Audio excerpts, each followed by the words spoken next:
One of the last IPOs of this year could be SolarCity, maybe pricing as early as tonight, raising about $150 million. It's a kind of interesting kind of solar panel, solar industry related company, partly because behind it is a guy who was involved in PayPal, Tesla, the electric car company, in SpaceX, the space rocket company, Elon Musk. A little bit of his moon dust falling on this IPO, Chris. Tell us, this is a slightly unusual animal, right? It's a very peculiar creature.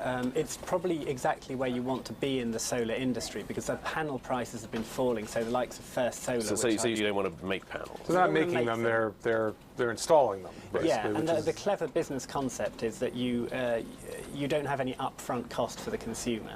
So you can you get somebody else to finance the installation, and then you pay just your electricity bill. So if I want panels, they just come and fit them, and instead of paying for the panels, I pay for the electricity. Yeah, and it's a convoluted business model to the extent that they'll get another company usually to finance the installation. They've already gotten some big names like Google, and some big banks have gotten involved with this as well, right? Yeah. So it's a very, very complicated structure, and I suppose the big question is it overvalued? And the valuation does look extremely rich. It's about 6 times 2012 forecast revenue. Right.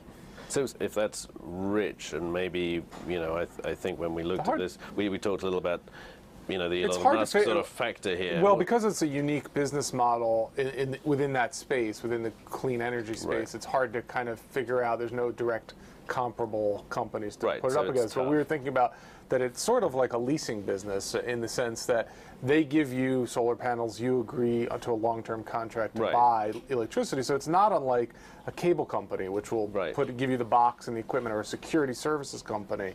And so we've kind of looked at the valuation a little bit that way, which is a little bit oblique kind of way to come at it. But you kind of, I mean, you found that even then there's some pretty heady growth expectations. Yeah, if you blend in those kind of valuations, you get about 2 times forecast revenue as a reasonable valuation, and as I said, that it's trading at 3 times that. So 3 times that multiple. I mean, you'd expect maybe some of that is a speed of growth thing, but some of that may be a kind of. They've had unbelievable growth up till now. Silicon Valley kind of angel dust thing going. Yeah, I mean, they've had quite good growth up till now, but maintaining that, I think, is particularly because the whole business model relies so much on grants and credits that the people that are financing, and we know the fiscal situation in the United States, that, I mean, that they could end up being cut. I mean, they lay this out as a risk, but you still have this pretty amazing, you know, valuation baked into it. So okay, well, we'll leave it there. We'll be keeping an eye on SolarCity's IPO.